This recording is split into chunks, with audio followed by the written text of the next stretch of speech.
Hey guys, it's Tally here. I just thought I'd make another video because I had some time. I know I said I would show you my altar, and I still will, but I want to do it when it's all set up at night, and obviously it's still during the day now, so I figured I'd continue on with talking about books.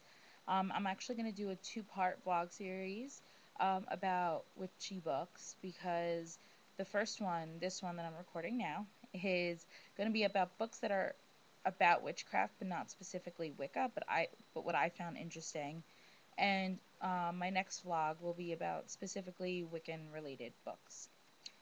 So to start, the first three books I'm going to show you, I took a class in college that was actually called Witchcraft and History, and I was so excited to take it. And at that point, I was interested in Wicca, but I hadn't dedicated myself or anything like that. Hadn't started practicing. Um, But even before I got into Wicca, when I found out about this class going into my freshman year, I was so excited and I was determined to take it. But it's only offered once a year and it's very hard to get into. So finally, in my junior year, I was able to take it and I was so excited. So I'm going to show you the books that we had to read for that class. We didn't have to read them in entirety, just bits and pieces.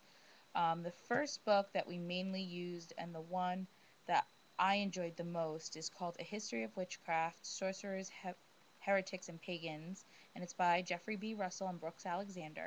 And this is what it looks like. This is the second edition cover.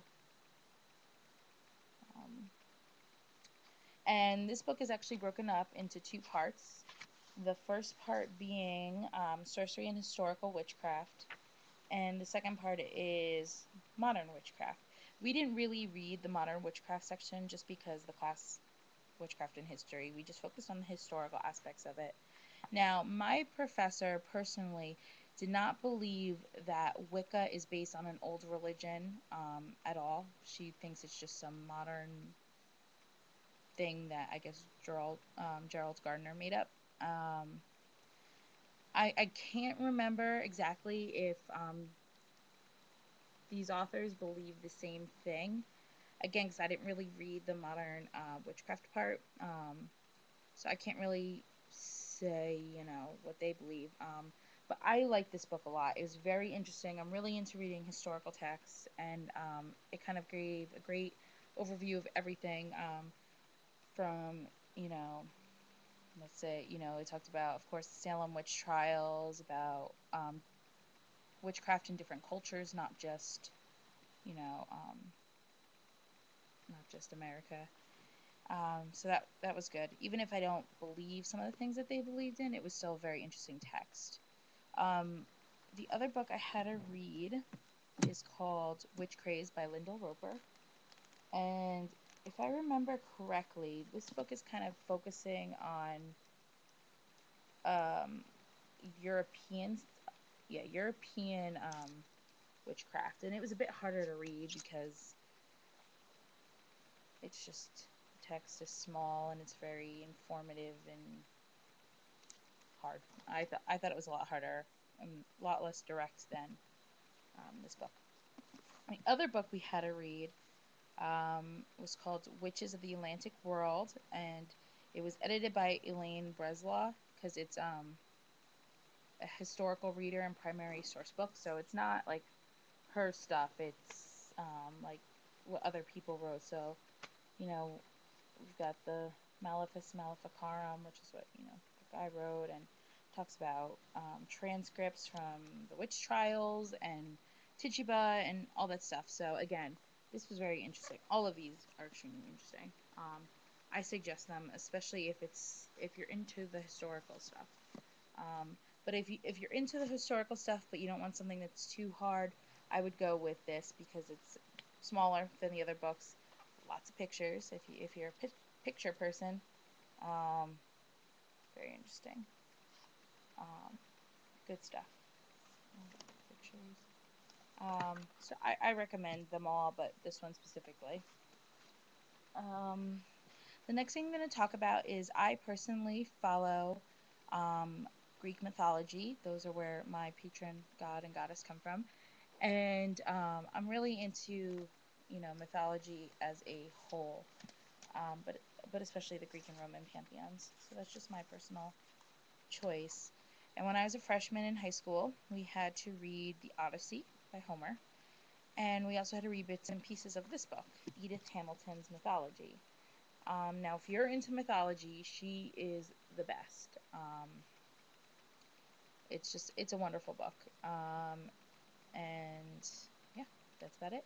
I read it, I think it has to do with, witchcraft and stuff because, again, I'm into Greek mythology. This kind of goes into Greek and Roman mythology. And I guess they do have some Norse myths in here as well. And what I like a lot about this book too is, like, towards the back, if you can see, she gives these little trees of, like, the gods and goddesses and their kids, and because, like, oh goodness, we know there's a lot of them. So, like, this one specifically is the principal god. So this is the one that's got, like, Zeus and Poseidon and Hades and all of them on there. So it's a great resource to have. I just recently bought it, so as you can see, I've only read a little bit of it. And lastly, the author I'm going to talk about is William Shakespeare. Now, I know. He can be a pain to read. I know you're probably thinking, oh goodness, I would never read him. He's so hard to understand. I don't know what the hell that guy is saying. Blah, blah, blah. I understand. I get like that too. But I don't know if it's just me personally and because of I like studying paganism and Wicca, but I always will read classic literature and find something pagan and something witchcraft and something Wicca related in them. Now, probably the most common example of Shakespeare incorporating witchcraft into his books is Macbeth, and that's the play where he discusses the three witches, and they're kind of prevalent throughout the whole play. Macbeth goes to visit them and to get advice, and they do divination for him, and I believe their patron goddess is Hecate, and she comes at one point, she manifests, and I don't know. I think it's very interesting that they include witches like that. But what I liked also about that play is actually, I don't remember what movie representation it was, but it was of Macbeth, and they took the witches and they made them into the goddess. And what I mean by that is, obviously there's three witches, that's what it was in the play, but one witch is young and new, and she's considered the maiden. The second is middle-aged and very, kind of caregiving, and she's the mother. And then there's an older, wiser one, and she's considered the crone. So I thought that was interesting. But one of my favorite Shakespeare plays that has to deal with magic is The Tempest. I would say that's probably one of my favorite plays by Shakespeare. It was actually his last play that he wrote, and it's considered a romance play. But don't worry, it's not all romancy if that's what you're worried about. But it's very magical. It's very, the main guy, Prospero, is a wizard, I guess they refer to him as, and he can control the weather, and he has spirits doing his bidding, and he can make things manifest, and it's a really fun play. It's really, I enjoyed it. It's one of my favorites. So again, I think if you're not into Shakespeare, if you read this play, if you read The Tempest, it might change your mind about how you feel about Shakespeare. Yeah, okay, so that's my first vlog on books that aren't necessarily Wicca related, but are still about witchcraft. Look for my next vlog where I talk about my actual Wicca books. Until then, blessed be.